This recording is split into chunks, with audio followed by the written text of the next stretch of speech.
કલ્પના કરો, તમે એકલા હોડીમાં બેઠા છો, આસપાસ ગાઢ શાંતિ. અચાનક તમારી નજર ઝાડ પર પડે છે અને ત્યાં લટકતી હોય છે એક તૂટેલી ઢીંગલી. થોડું આગળ જાઓ તો બીજી અને પછી ત્રીજી અને પછી હજારો ઢીંગલીઓ તમારી તરફ જોતી હોય. શું તમે ત્યાં એક રાત પસાર કરી શકશો? આ છે દુનિયાની સૌથી ડરામણી જગ્યાઓમાંની એક, મેક્સિકોનું આઇલેન્ડ ઓફ ધ ડોલ્સ એટલે કે ડોલ્સ આઇલેન્ડ. મેક્સિકો સિટીની નજીક આવેલા આ નાના ટાપુ પર આજે પણ હજારો તૂટેલી, બગડેલી અને ભયાનક દેખાતી ઢીંગલીઓ ઝાડ પર લટકાવવામાં આવી છે. કેટલીકની આંખો નથી, કેટલાકના હાથ તૂટેલા છે અને કેટલીક તો એવી લાગે કે જાણે હજુ જીવતી હોય. પરંતુ સૌથી મોટો સવાલ અહીંયા એ છે કે આ બધી ઢીંગલીઓ અહીંયા આવી કેવી રીતે? કહેવામાં આવે છે કે ઘણા વર્ષો પહેલા ટાપુ પર ડોન જુલિયન નામનો એક માણસ એકલો રહેતો હતો.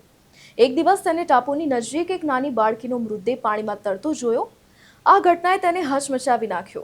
થોડા દિવસ પછી તેણે પાણીમાં એક ઢીંગલી તરતી જોઈ. જુલિયનને લાગ્યું કે કદાચ આ ઢીંગલી એ જ બાળકીની હતી. બાળકીની આત્માને શાંતિ મળે એ માટે તેને એ ઢીંગલીને ઝાડ પર લટકાવી દીધી. પણ ત્યારબાદ તેને અજીબ અવાજ સંભળાવા લાગ્યા. તેણે દાવો કર્યો કે બાળકીની આત્મા હજુ પણ આ ટાપુ પર ભટકે છે. આ ડરથી જુલિયને જ્યાંથી પણ ઢીંગલીઓ મળે તે બધી લાવીને ટાપુ પર લટકાવવાનું શરૂ કર્યું. વર્ષો સુધી આ સિલસિલો ચાલતો રહ્યો અને ધીમે ધીમે આખો ટાપુ ઢીંગલીઓથી ભરાઈ ગયો. પરંતુ ડરાવનારી વાત અહીંયા પૂરી નથી થતી. ઘણા પ્રવાસીઓનો દાવો છે કે રાત્રે આ ઢીંગલીઓની આંખો હલતી દેખાય છે. કેટલાક લોકો કહે છે કે તેઓએ ઢીંગલીઓને એકબીજા સાથે વાત કરતા પણ સાંભળ્યું છે.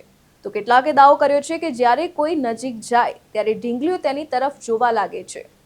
સાચું શું છે તેનો કોઈ પુરાવો નથી, પણ આ દાવાઓએ દુનિયાભરમાં આ ટાપુને ભયનું પ્રતીક બનાવી દીધું છે. સૌથી રહસ્યમય વાત એ છે કે જે જગ્યાએ જુલિયનને બાળકીનો મૃતદેહ મળ્યો હતો, વર્ષો પછી એ જગ્યાએ તેને પોતાનો મૃતદેહ પણ મળી આવ્યો હતો. આ માત્ર એક સંયોગ હતો કે પછી કોઈ અજાણી શક્તિનો ખેલ? આ સવાલનો જવાબ આજે પણ કોઈ પાસે નથી.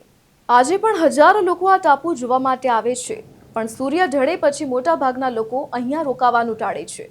કારણ કે કોઈને ખબર નથી કે ઝાડ પર લટકતી એ ઢીંગલીઓ ખરેખર નિર્જીવ છે કે પછી કોઈની રાહ જોઈ રહી છે.